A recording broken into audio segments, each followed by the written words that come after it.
Bismillahirrahmanirrahim. Assalamualaikum warahmatullahi wabarakatuh.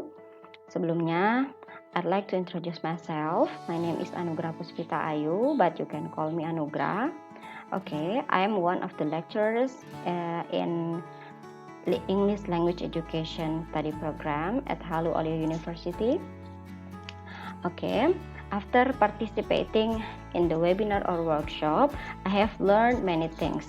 Oke, diantaranya yaitu on the day 1 we have learned about virtual learning environment. Sebenarnya ada beberapa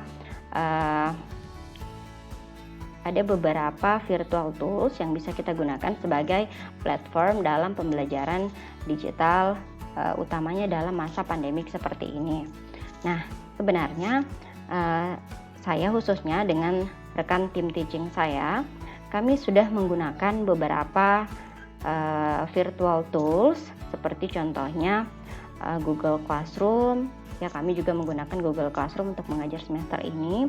Terus kami juga pernah menggunakan YouTube, and then Google Meet also, dan juga Zoom. Ya, utamanya kalau di jurusan kami sering menggunakan Zoom sebagai media untuk melaksanakan ujian seminar mahasiswa. Nah, kali ini berkaitan dengan penjelasan waktu webinar yang lalu, yang dijelaskan yaitu tentang Google Classroom.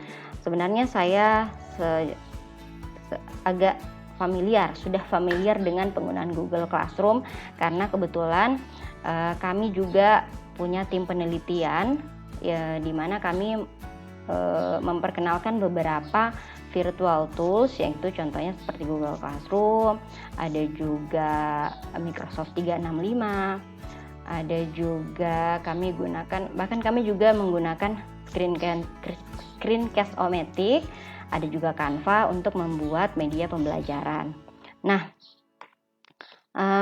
sebenarnya yang utama adalah kita harus tahu dulu apa tujuan kita membuat media pembelajaran, apa tujuan pembelajaran kita, dan bagaimana kita akan memanage students kita di kelas nanti, dan bagaimana pula nanti akan ada penilaian. Nah, itu yang harus kita tahu dulu sebelum kita menentukan virtual tools apa yang akan kita gunakan. Tapi sebenarnya banyak juga yang bisa kita gunakan, seperti contohnya kita juga bisa menggunakan Edmodo dan lain-lain. Oh iya, ada juga Schoology. Pernah juga kami sempat menggunakan Schoology.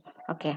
Nah, di hari kedua kita juga belajar di materi workshop itu, kita juga sempat menerima materi dari Dr. Kishore tentang teknologi and psychology. Di situ saya sangat tertarik karena di situ kita bisa melihat, oh ternyata teknologi dengan psikologi or technology and psychology itu has a close relationship. Kita tidak bisa memisahkan kedua hal tersebut. Nah, di situ saya tertarik juga karena ada gambar yang diberikan oleh Dr. Kishore, di mana di gambar tersebut ada sepertinya ada satu gambar. Ternyata di situ ada dua gambar. Dari kedua gambar tersebut, kita bisa melihat di situ perbedaan antara perspektif pertama dengan second perspektif. Di perspektif pertama, kalau kita lihat di sebelah kanan, di situ ada seorang guru, tapi siswanya tidak ada. Malah siswanya ada di dalam layar laptop atau layar komputer masing-masing. Nah, berarti itu menandakan adanya virtual learning. Sementara di gambar kedua, gambar sebelah kiri, ada dua orang siswa dengan papan tulis hitam dan ada materi di situ, materi matematika kalau tidak salah pada waktu itu. Nah, di situ tapi apa yang kurang? Tidak ada gurunya. Nah, berarti di situ kita bisa lihat bagaimana sih perbedaan psikologis antara penggunaan teknologi dengan yang tidak menggunakan teknologi pada sebelah kiri, begitu.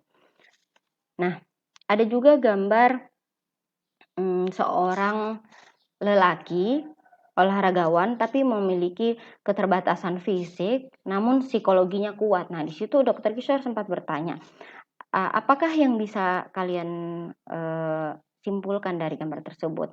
Kalau menurut saya ya, di situ yang harus kita apresiasi adalah psikologis atau mental dari si pelari ini. Karena apa? Dia memiliki keterbatasan fisik, tapi karena psikologis yang kuat, maka dia bisa mengembangkan dirinya. He can improve himself. Oke. Terus di situ juga kita lihat pada gambar itu ada juga penggunaan teknologi di situ, di mana yaitu kaki si pelari yang memiliki keterbatasan fisik tersebut diberikan bantuan yaitu berupa teknologi. Nah, disitulah kaitannya antara psikologis dan teknologi. Psikologisnya berjalan, teknologinya juga berjalan. Oke. Jadi itu yang membuat saya sangat terkesan.